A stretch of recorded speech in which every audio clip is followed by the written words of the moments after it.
Hi guys, welcome back to my channel. So I thought I would do a little video today, just me, because I have been at work this week and I haven't got loads of footage of the kids. Obviously I could do it at the weekend, but I thought I would talk about my experience as a mummy of sleep, or probably more to the point, lack of it. So I remember before as a mum thinking like, yeah, I'm gonna have a routine, my kids are gonna sleep, you know, it's gonna be absolutely fine. I was like reading up stuff on sleep, you know, you just put them down, let them cry a little bit, it'll all be fine. Obviously when they came along, it was very, very different to everything that I thought it would be. So with Cece, she's obviously our first, she was breastfed, both of them have been breastfed, and I think it does probably make them a little bit more clingy, like I definitely think it does. And she was obviously feeding off me. I would sit up with her, and I remember for the first couple of weeks she wouldn't sleep in her like crib at all, and she would just be laid asleep on us. We'd like take it in turns, we'd get no sleep kind of between us, we'd get half an hour here, half an hour there, we'd do it in shifts. It was exhausting, like it was so tiring, but she just wouldn't go to sleep in her cot or her crib or whatever, she would just cry, and that went on for like about 2 weeks. She would also never sleep in the pram, so people would say like, oh, you know, if you can't get to sleep, just wheel around the pram, and she wouldn't, she would cry. Also, she cried the whole time in the car. So when my mum and friends would be like, oh, if you're trying to get them to sleep, especially in the day, just drive around the block in the car and they'll drop off. Cece screamed. Honestly, I've never known a child to be like that in a car. She was horrific. So sleep and her, basically, they just didn't mix. And to be honest, like I didn't really worry as such when she was quite little.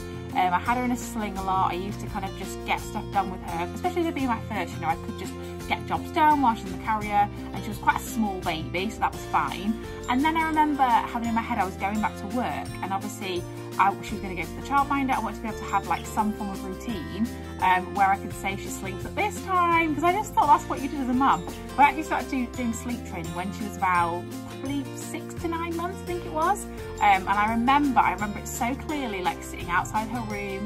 I did the whole method where you cuddle her, you put her down, you leave, I think it was 2 minutes, which is the longest 2 minutes of my life, and then you increase it by 2 minutes each time.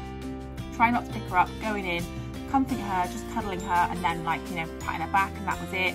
I think occasionally I picked her up, so just too weak, but I was trying not to, and trying to get her to kind of obviously self-settle. And then I think when she was about maybe 1, she got better. She got better at sleeping in her cot, but she was never great.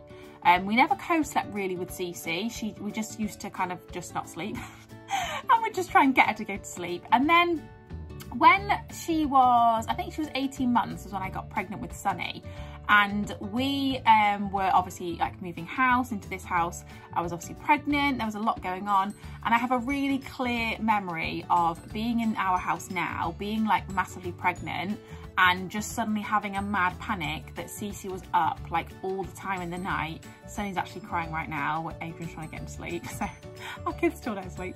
And yeah, basically it'd been a mad panic, being like, I've got to get her to go to sleep, you know, like I'm gonna have another baby, like what are we gonna do? And she was very clingy with me, like she wasn't really a daddy's girl at this point. She was very mum.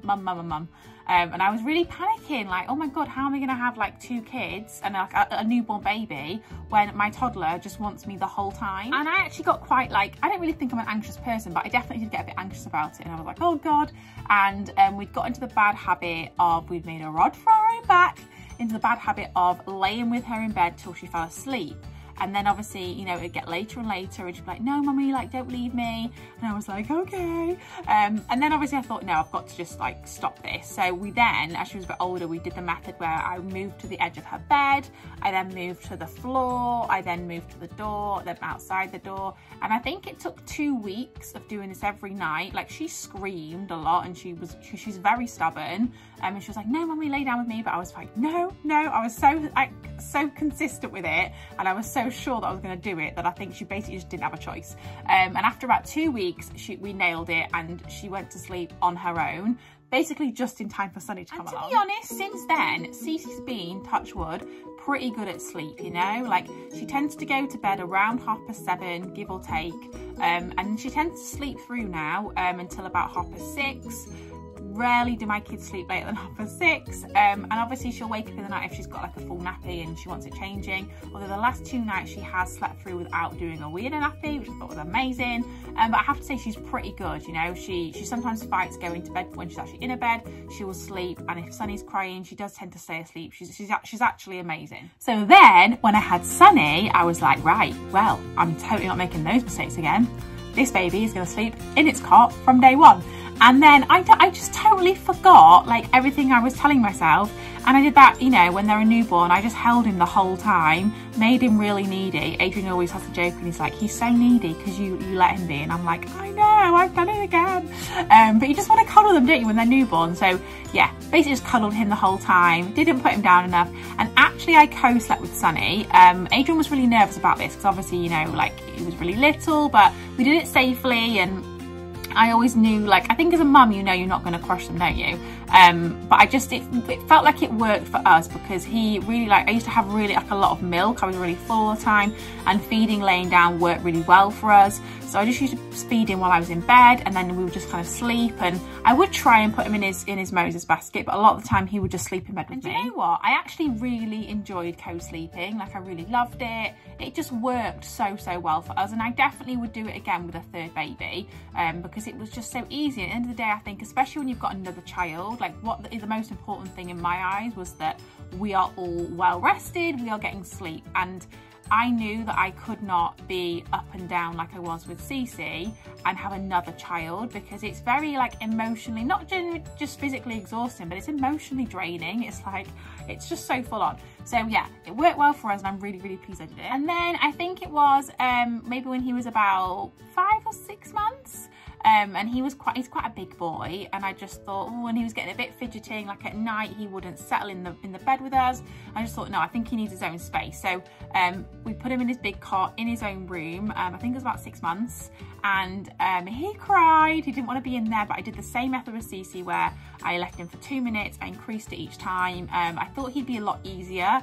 Actually, he was a lot more stubborn than Cece, and he really cried and used to shake his cot and didn't want to be in there, but we kept with it, we kept going, and actually eventually I think it maybe took a week with him, so probably not as long as Cece, and he gave in and he went to sleep, and then he did sleep really well. And to be fair, like most of the time he's pretty good. He'll go to sleep quite well. He has, the last few weeks he's been quite unsettled. I don't know whether he's been a bit under the weather, but he's been crying a lot like he's right now, not wanting to sleep. He'll wake up a lot and I'll have to kind of go and give him some milk, and then he'll settle again, and then kind of in the morning he does tend to sleep to about 6:30. We did get into a really bad habit of he would wake up at like 4 and I'd just bring him in bed with me, but because he's bigger now and he doesn't settle, we were just not getting any sleep. It was just really full on. Me and Adrian were both tired. Sunny was clearly tired because he wasn't getting sleep. So I think as much as I loved co-sleeping, the time for that is over now.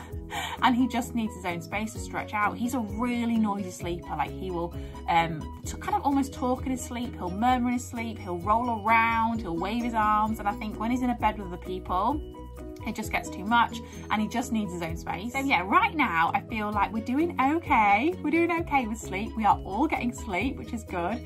I'm actually able now, which I'm loving. I did a video on it before, doing my like 5 AM start, and because the kids are actually sleeping till like 6, half 6, I get that time in the morning. Whereas obviously when I was feeding Sunny when he was little, I just couldn't do that. And you know, when you are co-sleeping, it's lovely, but then you are restricted because I could only wake up when he woke up, you know, because if I woke up earlier and I got up, he would just be like, oh, where's mummy gone? And he'd wake up.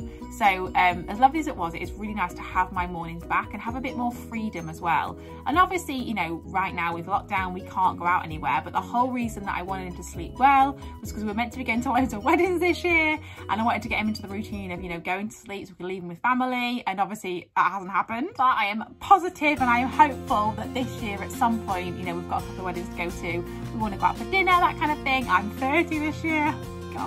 It would be nice to be able to go out and just know that, you know, they go to bed okay and we can leave them and it's not going to be stressful, because I know there's nothing worse is there than when your kids don't settle, they don't sleep, and you kind of have that anxiety about going out and leaving them, which I just don't want to have. You know, I want them to go to bed okay and to be fine, and that I know that I don't have to be like phoning all the time and worrying, which if they didn't sleep, I absolutely would do. I think as a mum, obviously a mum of 2, like my tips would be with sleep and little ones, just do what's right for you. Like, you know, some people, they follow the Gina Ford method, and I had a friend who did that and it worked amazing for her. Other people, it doesn't work for, you know. Some people love co-sleeping, some people don't. Some people's kids sleep the whole time. Like, I used to hear mum saying to me like, oh, my baby sleeps all night, and I'd be like, are you kidding me? Like, why does your baby sleep all night?